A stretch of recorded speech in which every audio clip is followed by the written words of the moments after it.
very good morning and good evening to everyone who has joined from different parts of the globe. Welcome to day 3. So today is a beautiful day, a very auspicious day. We all know Buddha. We all know Buddha had tried different types of meditation. And finally, he got exhausted and he discovered this meditation that we just practice now, Anapanasati meditation. When he tried everything, hundreds of techniques, he just sat under a tree helplessly, and at that moment all he could do was observe his breath. That wasn't deliberate, but he just kept observing, and that helped him to become enlightened. And that is what we are all practicing today. So a big tribute to this great scientist, great master, spiritual master, Buddha, Gautama Buddha. So friends, without much ado, let's just get into the wisdom session for today.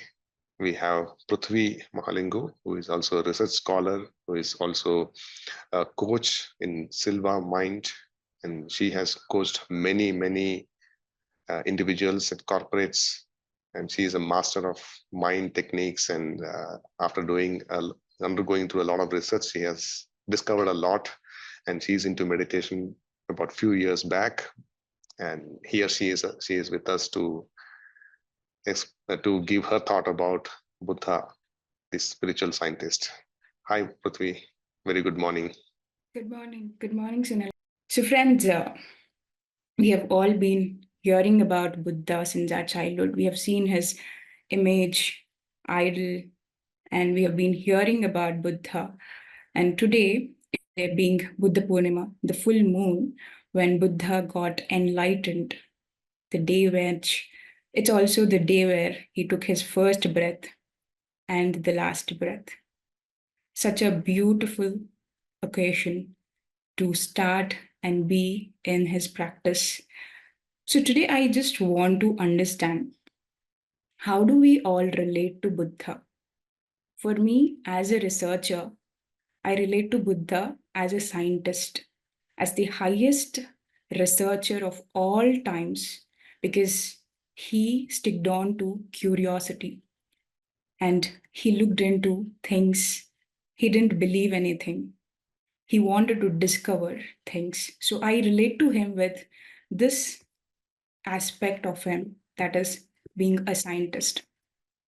So I request all of you, how do you relate to Buddha? One word, how do you relate to Buddha? Jenny, can you tell me what is that one word, how do you relate to Buddha? Breath meditation. Love. Exactly. That's what it said. Love. Wonderful. Sunil, how do you relate to Buddha? Peace. So most of the words are relating to the consciousness. It's not the person, it's the consciousness that we are relating to.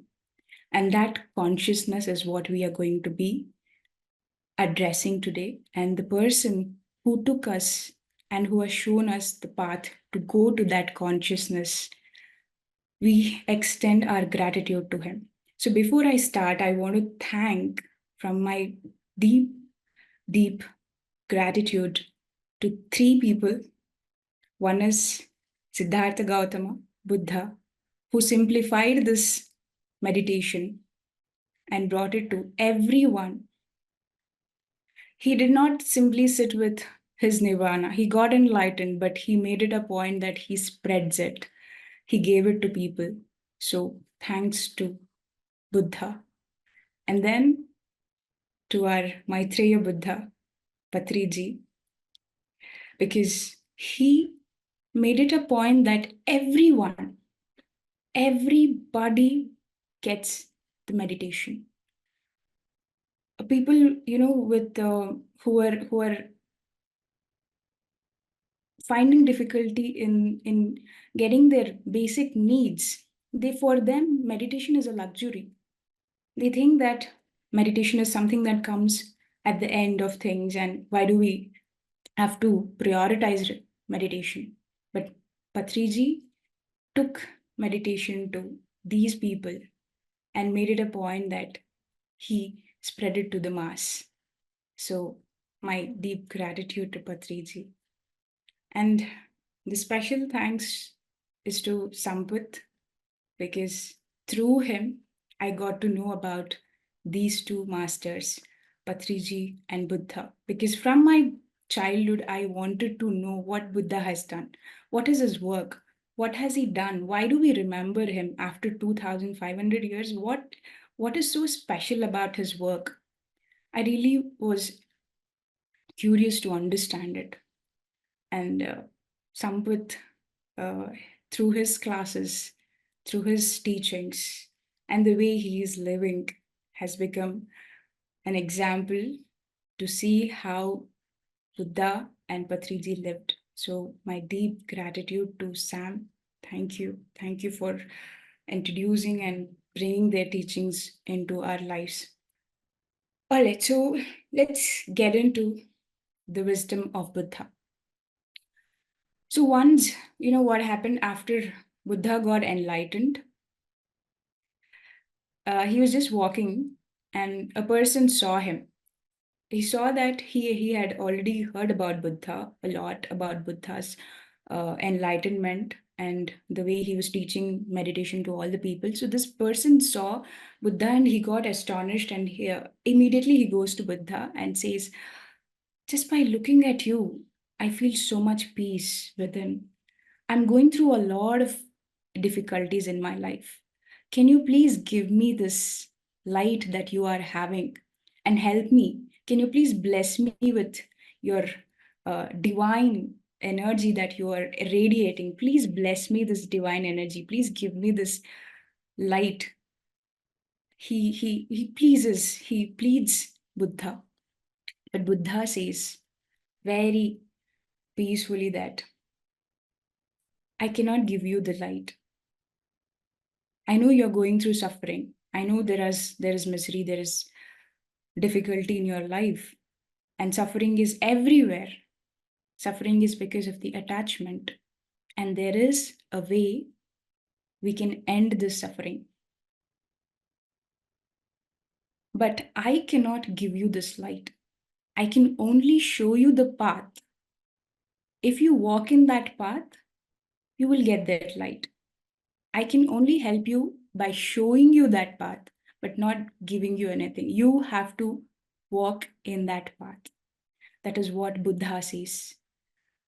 He says, don't even believe that I am enlightened, so that if by walking through this path, you will get enlightened. No, I want you to try, walk, and then experience how it feels. And if it works for you, only then go through it. And that's when he gives the path to get enlightened. So Buddha is the word, is the consciousness that we all experience, right? From ignorance, we move to light. From avidya, we move to vidya. This is the path that Buddha gave, where we can go towards light and become the light for our own life. So without ado, I will share my screen. So Buddha gave this noble eightfold path. And he said, if you walk in this path, you will get enlightened. This is the path that will take one from ignorance to light, from avidya, from ignorance to vidya. That is buddhi, wisdom. So the 8 steps for enlightenment is, he divided the 8 steps in 3 parts. First is sila, samadhi, and panna. Sila is the right morality. How we conduct ourselves is most important. So the right livelihood, right action, right speech, that comes under the sila. And then samadhi is the meditation, the concentration, right mindfulness, and right effort. Panna is the wisdom, which is the highest knowledge, understanding, the right thought, the right intent. So we have all seen this dhamma wheel, we call it as dhamma wheel. So from sila, which is the right speech, right action, right livelihood, when we conduct ourselves rightly, we are able to concentrate, sit with our breath, be mindful with right of efforts, with right intention. We can meditate and get into the state of no mind. We can empty the mind and be in that state of no mind. That is when we receive a lot of energy and get the right understanding, the right thought, the right intention. So, in this first two things, the sila is the right conduct. We have all been very mindful about what we speak, how we act, and how we are living, and we have started to meditate. But the most important part here is panna, which is the wisdom, purification of mind. Why do we meditate? We need to understand the purpose of meditation here. Why do we really meditate? A lot of us come with the belief that meditation is to calm ourselves, it is to give a pleasant feeling, it is to relax, it is going to make us very, very positive. And we have all these kinds of beliefs, but the real purpose, the real reason why we need to meditate was given by Buddha very scientifically in the most simplest form.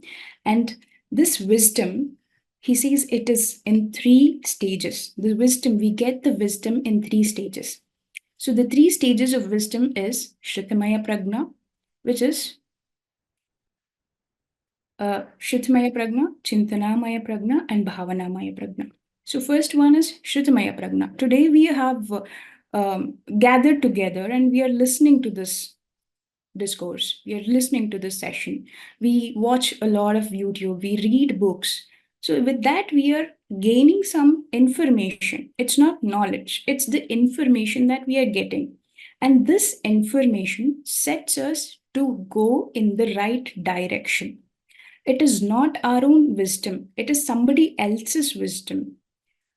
And we cannot claim this as our own truth, our own wisdom. So Shrutamaya Prajna helps us to get into the right direction. We hear about meditation first, and then comes Chintanamaya Prajna. Okay, I've heard a lot about meditation. How can it help me? We start thinking, right? That is the intellectual understanding. We rationally examine what we have heard, whether it is logical, whether it is practical, and how it is going to benefit. So in that perspective, we think about how it is going to help me. That is called Chintanamaya Prajna. Most of us, what happens is we get lost in this Chintanamaya Prajna. We read a lot about it. We think about what is right, what is wrong, how it is beneficial, and then assume that this is the real wisdom. I have become knowledgeable just by understanding something. And this is a little dangerous because it inflates our ego. Just becoming philosophical, just becoming a scholar, just by reading something, we cannot become wise. But if that intellectual thing helps us to move to Bhavana Maya Prajna, which is where we start practicing it, putting it into action.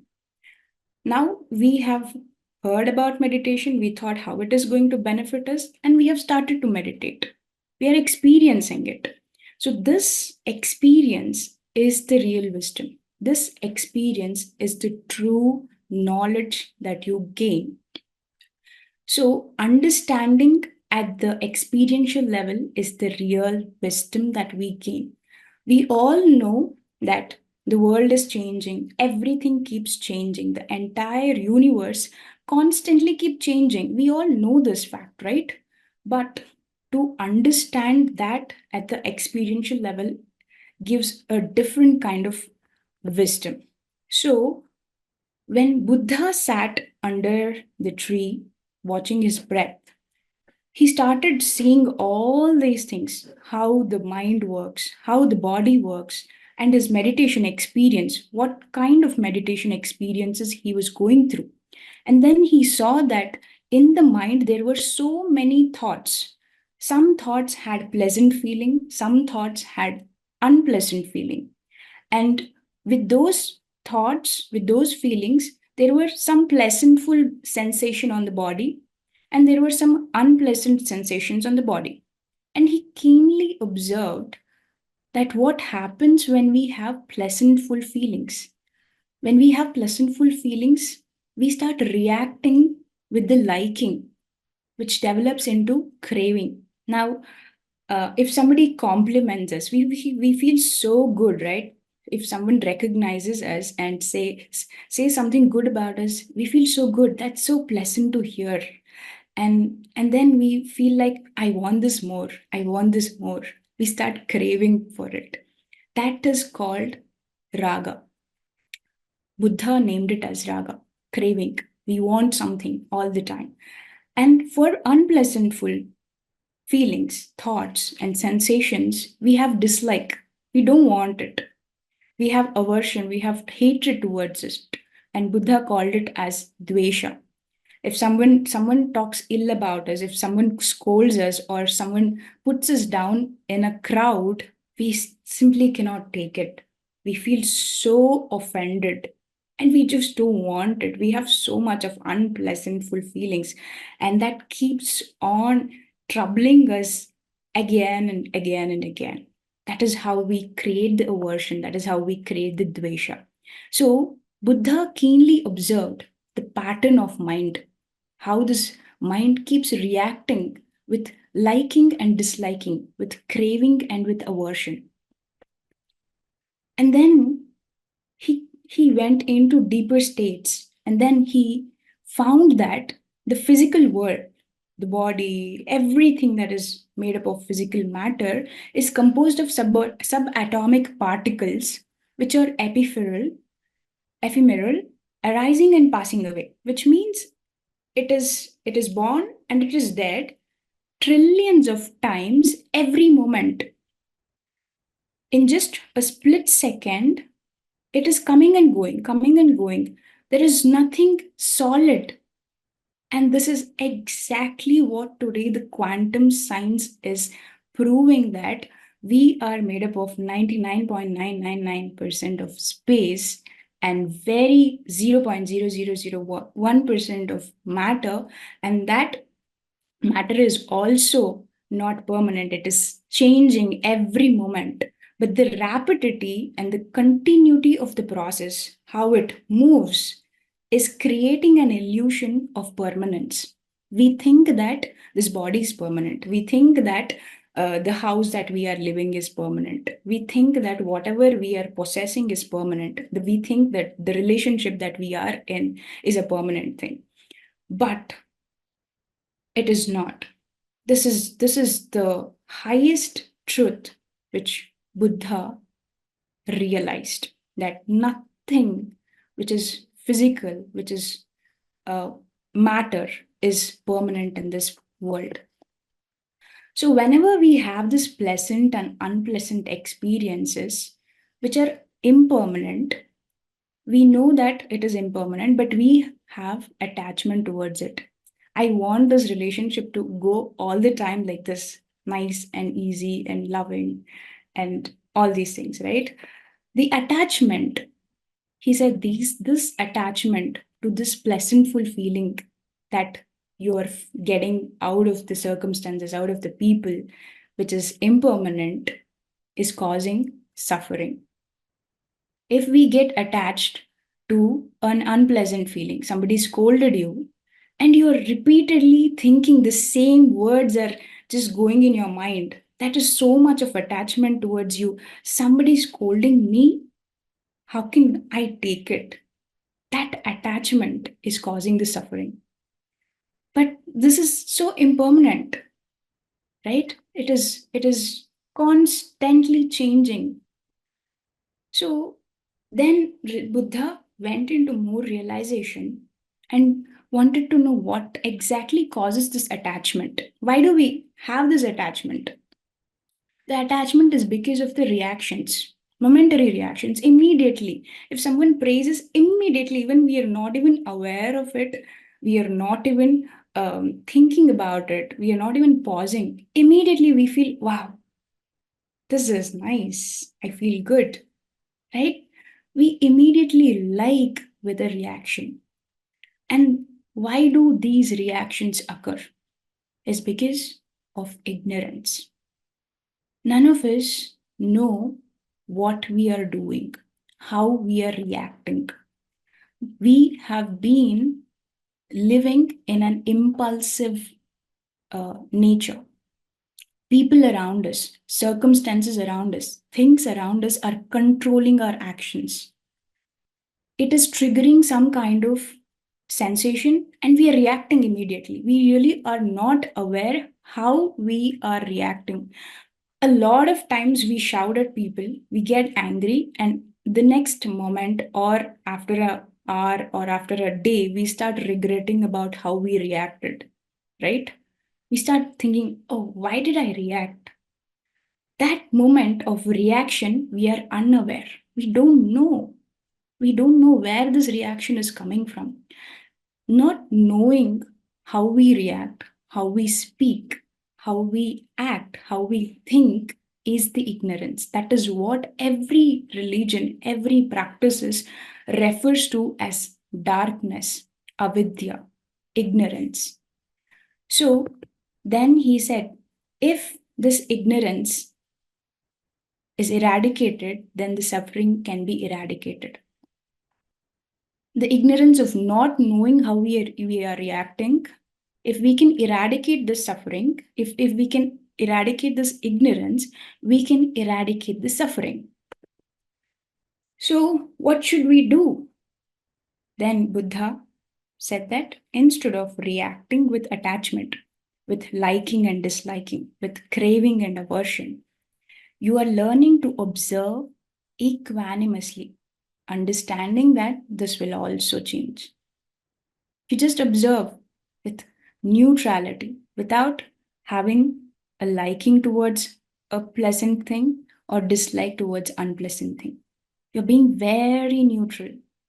In this meditation practice also, the first day we talked about observation. And in observation, we said that we will not make any judgments. We will not make any opinions of the thoughts that we are getting, but we will simply observe. That is how we will develop the neutrality. That is how we will develop the equanimity. So observe without making any judgments about the feelings, about the thoughts that you get. If you are feeling jealous about somebody, observe it. Don't say, I am feeling jealous. Just observe the jealousy, and you will see the magic of this observing equanimously is the moment you become aware of the jealous, the moment you start watching your jealousiness, it starts fading, it starts changing, because jealousiness is also not permanent. None of the thoughts, none of the emotions, none of the matter, physical matter is permanent. It keeps changing. So, whatever feelings, whatever thoughts we get, we shouldn't be judging it. We have to just observe it with complete neutrality. So, in this way, by practicing meditation, we are developing that equanimity, the neutrality. We are shifting from reaction to observation. We are taking a pause. We are becoming aware how we are reacting, how we are talking, how we are thinking. We start observing and we do not react. We take a pause and then slowly, with deeper understanding, we start to respond rightly. So every moment we need to be aware. Every moment we need to practice this equanimity. Every moment. A lot of us, in this one day yesterday, on the day one, Rashmi was saying, we get 60 to 70,000 of thoughts And we are totally involved in those thoughts. We are taken away by those thoughts. We are not aware. We are not conscious. We are totally acting out of subconscious, unconscious patterns of the mind, the old patterns, whatever is accumulated. The present reaction, the present moment reaction is coming from the past. So every moment, whenever we come back to the breath, we are becoming aware of this present moment. And while meditating, whatever kind of experience, whether it is blissful experience, relaxing experience, unpleasantful, crying, discomfort, whatever it is, we just be with it, watching it equanimously every moment, not just in meditation, even after opening our eyes. We carry this awareness, we carry this equanimity.